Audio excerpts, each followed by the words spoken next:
पार्वती और शिव की कहानी हिंदू पौराणिक कथाओं में गहरी और रोचक है, विशेष रूप से उनकी प्रेम कथा और विवाह के संदर्भ में। शिव और पार्वती के जीवन में कुछ ऐसी घटनाएं घटित होती हैं जो उनके रिश्ते की गहराई और परस्पर समझ को दिखाती हैं। इनमें से एक घटना पार्वती की आंखों से संबंधित है, जब शिव को अत्यधिक क्रोध आया था। इस कहानी के कई संस्करण हैं और हर संस्करण हमें एक नई दृष्टि प्रदान करता है। प्रारंभिक पृष्ठभूमि। पार्वती, राजा हिमालय की पुत्री, का जन्म इस उद्देश्य से हुआ था कि वे भगवान शिव को प्रसन्न कर सके और उन्हें अपने पति के रूप में प्राप्त कर सकें। पार्वती ने कठिन तपस्या की और शिव ने उनकी तपस्या से प्रसन्न होकर उनसे विवाह किया। दोनों के बीच प्रेम और भक्ति का गहरा संबंध स्थापित हो गया था। शिव और पार्वती दोनों का जीवन एक दूसरे के साथ खुशी और प्रेम से भरा था, लेकिन वे दोनों अपने स्वभाव में एकदम विपरीत थे। शिव का स्वभाव एकांतप्रिय और ध्यानमग्न था, जबकि पार्वती जीवन और परिवार में आनंद लेने वाली थी। इस कारण कभी कभी उनके बीच मतभेद भी होते थे, परंतु उनके प्रेम में कोई कमी नहीं थी। कथा का मुख्य प्रसंग, शिव का क्रोध। इस कहानी का मुख्य भाग तब शुरू होता है जब पार्वती ने भगवान शिव को चिढ़ाने के लिए एक खेल खेला।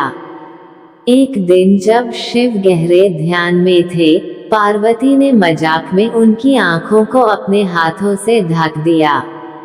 जैसे ही उन्होंने शिव की आंखों को ढका, पूरे संसार में अंधेरा छा गया, क्योंकि शिव की तीसरी आंख से ही संसार में प्रकाश की उत्पत्ति होती है। जब पार्वती ने शिव की आंखों को ढक दिया, तो पूरे ब्रह्मांड में प्रकाश का स्रोत नष्ट हो गया और अंधकार फैल गया। इस कारण पूरी सृष्टि में हाहाकार मच गया। देवताओं और ऋषियों को ऐसा लगा जैसे संसार का अंत निकट आ गया हो। पार्वती का ये खेल बहुत ही साधारण सा लग रहा था, पर इसके परिणाम अत्यंत गंभीर थे। शिव को इस बात का एहसास हुआ और उन्हें तुरंत क्रोध आ गया। उन्होंने अपनी तीसरी आंख को खोलने का विचार किया ताकि सृष्टि में पुनः प्रकाश आ सके, परंतु साथ ही उन्होंने पार्वती पर भी क्रोधित होकर उन्हें एक कड़ी सजा देने का निश्चय किया। ये सजा पार्वती को उनकी गलती का एहसास कराने के लिए थी, ताकि वे समझ सके कि उनकी हरकतों का ब्रह्मांड पर कैसा प्रभाव पड़ सकता है। पार्वती का पश्चाताप और तपस्या। शिव का क्रोध देखकर पार्वती को अपनी गलती का एहसास हुआ। उन्होंने भगवान शिव से क्षमा मांगी और उन्हें प्रसन्न करने के लिए कठोर तपस्या की। पार्वती ने ये समझ लिया था कि शिव का ध्यान और उनकी शक्ति उनके संकल्प का हिस्सा है और उन पर किसी भी प्रकार की बाधा डालना उचित नहीं है। कहते हैं कि पार्वती ने अपनी गलती का प्रायश्चित करने के लिए कठोर तपस्या की और भगवान शिव को पुनः प्रसन्न किया। शिव भी पार्वती के प्रति अपने क्रोध को शांत कर चुके थे और उन्होंने उसे प्रेमपूर्वक माफ कर दिया।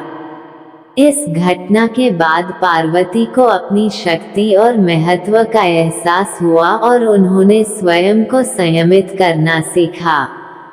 शिव का तीसरा नेत्र। शिव के क्रोध का एक महत्वपूर्ण प्रतीक उनका तीसरा नेत्र है, जिसे वे विशेष परिस्थिति में ही खोलते हैं। शिव का ये नेत्र उनकी अग्नि शक्ति का प्रतीक है, जो विनाश और पुनर्निर्माण दोनों का कारक है। जब भी शिव का तीसरा नेत्र खुलता है, तो इसका अर्थ होता है कि ब्रह्मांड में कोई बड़ा परिवर्तन होने वाला है। इस घटना के माध्यम से यह संदेश मिलता है कि हमें किसी की शक्ति का अनादर नहीं करना चाहिए, और विशेषकर जब वह शक्ति संपूर्ण ब्रह्मांड के संतुलन से जुड़ी हो। संदेश और शिक्षा। इस कथा से हमें ये शिक्षा मिलती है कि सृष्टि में हर वस्तु का अपना महत्व और स्थान है। किसी भी शक्ति का अनादर या उपेक्षा करना सृष्टि के संतुलन को बिगाड़ सकता है।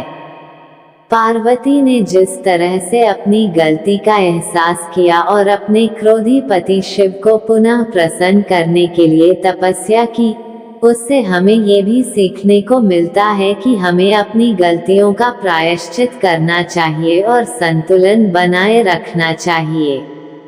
ये कथा हमें ये भी सिखाती है कि प्रेम में परस्पर समझ और सम्मान आवश्यक हैं। पार्वती और शिव का संबंध इस बात का प्रतीक है कि कैसे दो विपरीत स्वभाव के लोग एक दूसरे को समझकर और सम्मान देकर एक मजबूत रिश्ता बना सकते हैं।